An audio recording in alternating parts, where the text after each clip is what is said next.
Feitiço do Patrono. O feitiço do Patrono, Expecto Patronum, foi o mais famoso e um dos mais poderosos feitiços defensivos conhecidos pelos bruxos. Era um feitiço imensamente complicado e extremamente difícil, que canalizava as emoções positivas do lançador em uma proteção poderosa e evocava uma força de energia positiva parcialmente tangível conhecida como Patronus, PL Patronuses, ou Espírito Guardião. Era a proteção primária contra dementadores e letifolds, contra os quais não havia outras defesas. Havia dois tipos de patronos, corpóreos, o que significava um patrono com uma forma e forma particular, e patronos incorpóreos. Os patronos incorpóreos não tinham uma forma particular e não protegiam contra os dementadores da mesma forma que os patronos corpóreos, e não tem esperança de se defender de dezenas deles como sua contraparte mais substancial faria. No entanto, alguns magos como Remus Lupin escolheram lançar patronos incorpóreos para esconder sua identidade. História antiga.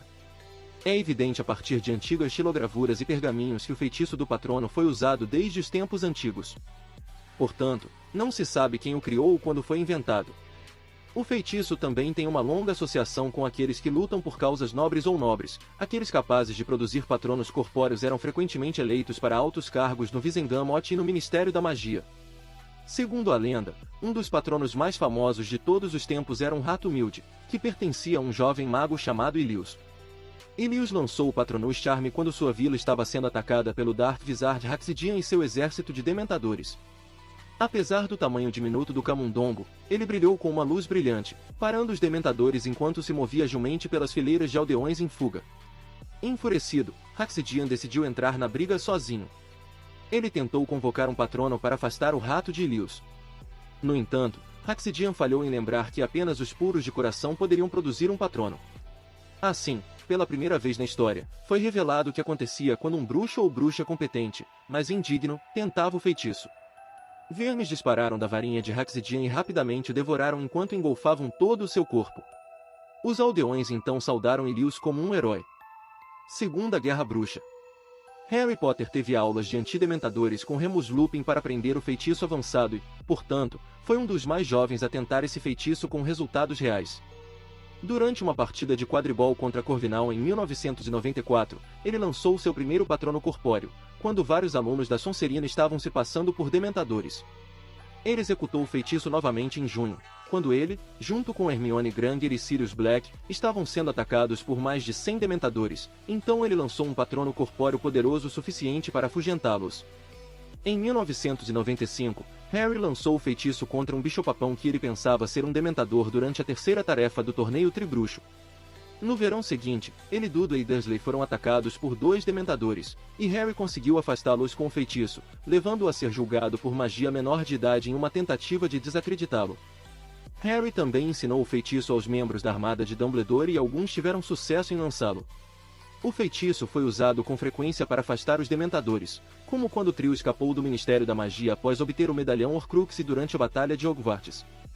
Severus Snape também conjurou seu Doi Patronus para guiar Harry até o esconderijo da espada de Gryffindor. A Ordem da Fênix enviaria mensagens com seus patronos, como Kingsley Shacklebolt e Arthur Weasley, que em 1997 enviaram avisos. Depois da guerra. Em 2011, Daniel Page, Eve Warrington e seu amigo lançaram um feitiço do patrono para afastar os dementadores na masmorra da caravana de Victor Gridley depois de praticá-lo durante todo o ano letivo. Em 2020, de uma realidade alternativa, Hermione Granger impediu Ron Weasley de lançar o feitiço para expulsar os dementadores, a fim de ganhar tempo para Scorpius Malfoy viajar no tempo e consertar as coisas. Severus Snape posteriormente lançou o feitiço, surpreendendo Scorpius com sua forma de corça.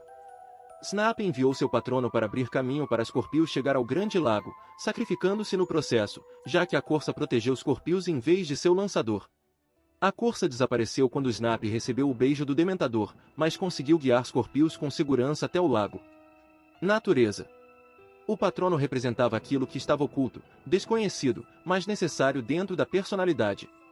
Quando um humano é confrontado com o mal desumano, como o Dementador, ele deve recorrer a recursos que ele ou ela nunca precisou, e o patrono era o eu secreto desperto que permaneceu adormecido até ser necessário, mas que agora deve ser trazido à luz. Os patronos assumem formas que seus conjuradores podem não esperar, pelas quais nunca sentiram uma afinidade particular ou, em casos raros, até mesmo reconheceram. Cada patrono era tão único quanto seu criador e até mesmo gêmeos idênticos eram conhecidos por produzirem patronos muito diferentes. Dada sua longa afinidade com os humanos, talvez não seja surpreendente que entre os patronos mais comuns quando lançados, embora deva ser lembrado que qualquer patrono corpóreo era altamente incomum, estavam cães, gatos e cavalos. As bruxas e bruxos incomuns que produziam um patrono que assumia a forma de seu animal favorito eram um indicador de obsessão ou excentricidade. Aqui estava um mago que pode não ter sido capaz de esconder seu eu essencial na vida comum, que pode, de fato, ter exibido tendências que outros poderiam ter preferido esconder. Qualquer que seja a forma de seu patrono, seria aconselhável mostrar respeito e, ocasionalmente, cautela, em relação a uma bruxa ou bruxo que produziu o patrono de sua escolha. Remus Lupin possuía um livro de feitiços que detalhava o lançamento do feitiço do patrono. Fundição. Para lançar o feitiço com sucesso, começa-se reunindo a memória mais feliz que se pode imaginar. Quanto mais feliz a memória, melhor o feitiço funcionaria. Alternativamente, pode-se imaginar um cenário que seria uma memória muito feliz, como Harry fez para seu D.A.D.A. Coruja. O próximo passo era começar a desenhar círculos com a varinha para aumentar o poder do feitiço. Eles devem então dizer o encantamento, Expecto Patronum. O patrono viria da ponta da varinha e poderia ser direcionado para um alvo apontando a varinha para o referido alvo. A grande maioria dos bruxos e bruxas eram incapazes de produzir qualquer forma de patrono, e criar até mesmo o intangível era geralmente considerado uma marca de habilidade mágica superior.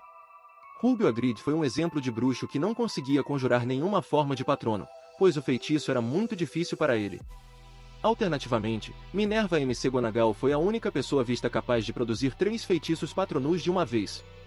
Era possível disfarçar a forma que o patrono tomava, o que foi feito tanto por Severus Snape para esconder seu amor por Lilian Evans, quanto por Remus Lupin, que sentiu que isso revelaria sua condição. Além disso, algumas bruxas e bruxos podem ter sido incapazes de produzir um patrono até que tenham sofrido algum tipo de choque psíquico. Embora fosse extremamente difícil conjurar completamente um patrono, em uma realidade alternativa, os alunos do 4º ano da classe de defesa contra as artes das trevas foram encarregados de lançar esse feitiço. Dificuldade. O feitiço do patrono era amplamente considerado como magia avançada, muito além do nível NAWT. Em 1994 Remus Lupin afirmou que o feitiço era, de fato, ridiculamente avançado. Este feitiço era, de fato, tão perigoso, que poucos bruxas poderiam conjurar um verdadeiro patrono. Era muito complexo e muitos bruxos e bruxas qualificados tiveram problemas com isso.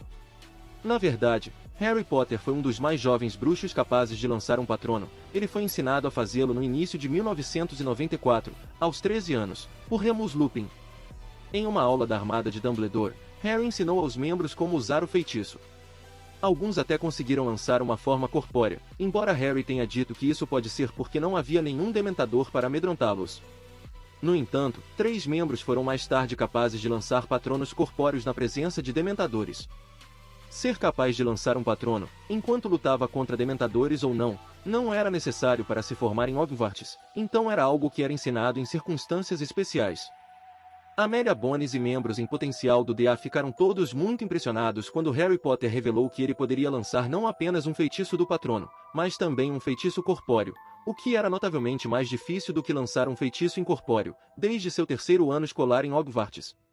Dado que o sucesso do feitiço dependia diretamente de o lançador manter um estado mental particular, o feitiço era mais difícil de lançar em circunstâncias emocionalmente difíceis.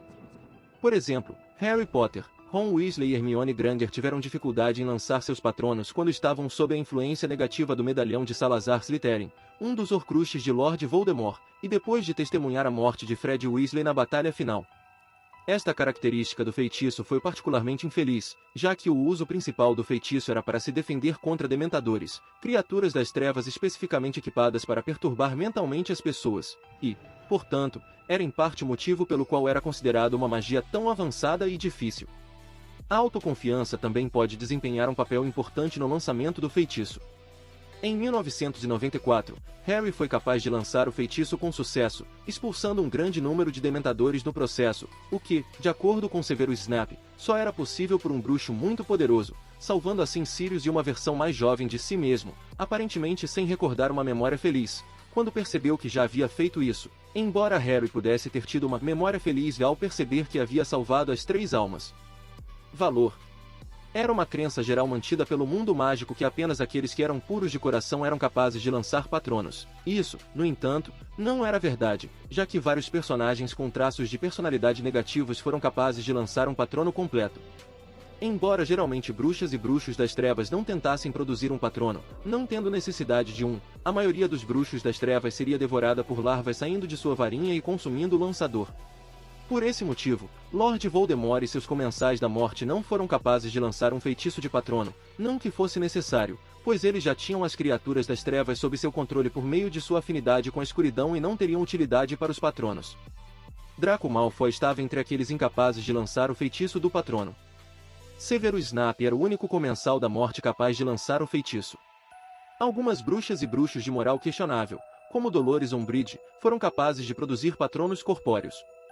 Merula Sneed só podia conjurar um patrono incorpóreo, embora deva ser notado que ela estava apenas no 4º ano na época e era um feitiço avançado. Os únicos outros bruxos conhecidos por produzirem um patrono corpóreo naquela idade eram Harry Potter, Ninfadora Tonks e o irmão de Jacob. Patrícia Hackpick era uma bruxa das trevas que torturou sadicamente Merula Sneed com a maldição Cruciatus e assassinou Rovancana com a maldição da morte, e ainda assim foi capaz de lançar um patrono corpóreo na forma de uma leoa. O patrono. Um patrono conjurado com sucesso pode assumir duas formas, incorpóreo e corpóreo, e ambos os tipos variam muito em suas aparências e força. Incorpóreo. Um patrono incorpóreo era aquele que não se parecia com nenhuma criatura viva e tinha poucas características distintivas, se houver. Patronos incorpóreos se assemelhavam a uma explosão de vapor ou fumaça sem qualquer forma claramente definida saindo da ponta da varinha. Embora eles possam ser parcialmente eficazes em deter os dementadores, mas não em repeli-los, e proteger o lançador deles, os patronos incorpóreos não eram patronos completos e eram considerados uma versão mais simples e fraca do feitiço. No entanto, ser capaz de lançar até mesmo um patrono incorpóreo ainda é visto como um feito impressionante. Corpóreo. Um patrono corpóreo era aquele que estava totalmente formado, assumindo a forma de um animal prateado e translúcido. Era a forma mais forte que um patrono poderia assumir, sendo capaz de afastar totalmente os dementadores.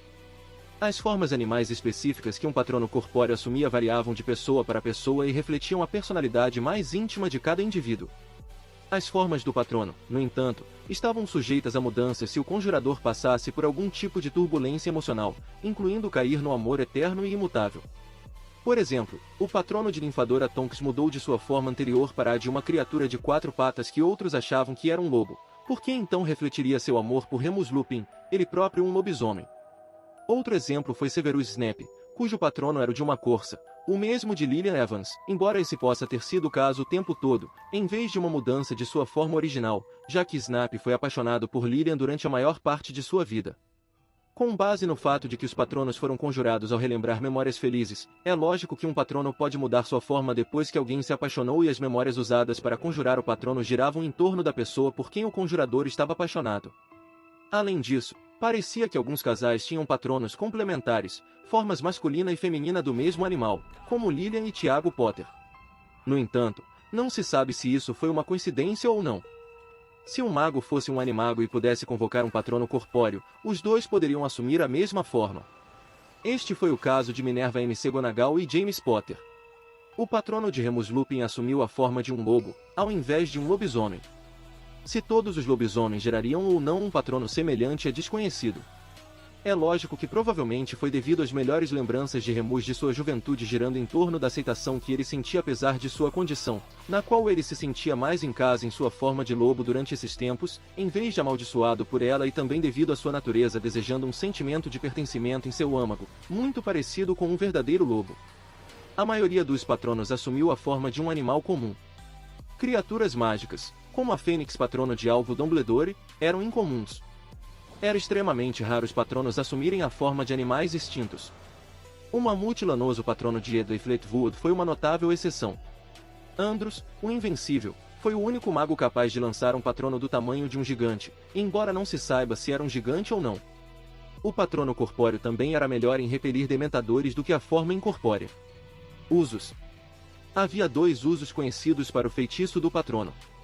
O primeiro e principal uso do Patronus era afastar certas criaturas das trevas, como Dementadores e Letfalls, e era o único feitiço conhecido que funcionaria contra eles.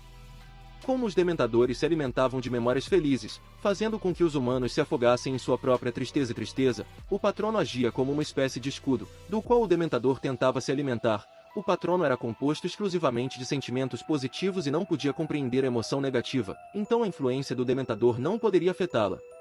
O outro uso foi idealizado por Alvo Dumbledore, que inventou uma forma de usar o patrono, corpóreo e incorpóreo, como um meio de comunicação.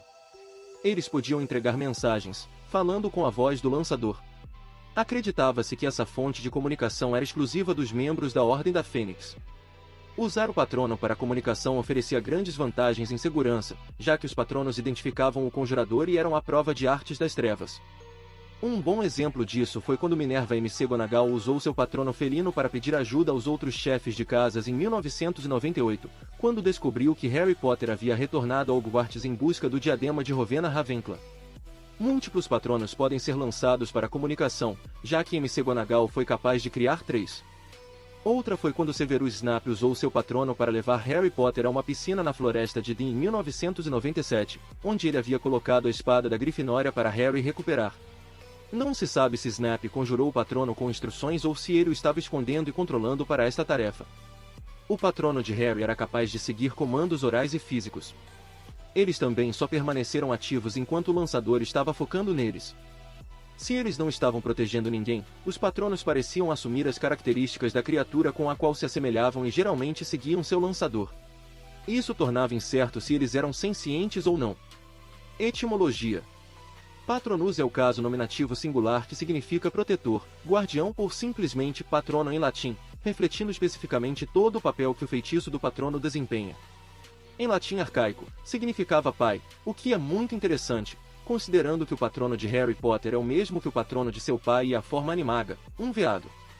A palavra latina specto é a primeira pessoa do singular de spectare, que significa aguardar, assim o encantamento do feitiço se traduz em aguardum patrono, uma vez que patronum é a forma acusativa singular de patronus, significando que é o caso em que um substantivo ou um adjetivo que descreve o substantivo assume quando é o objeto direto de uma frase, o que na tradução do feitiço é.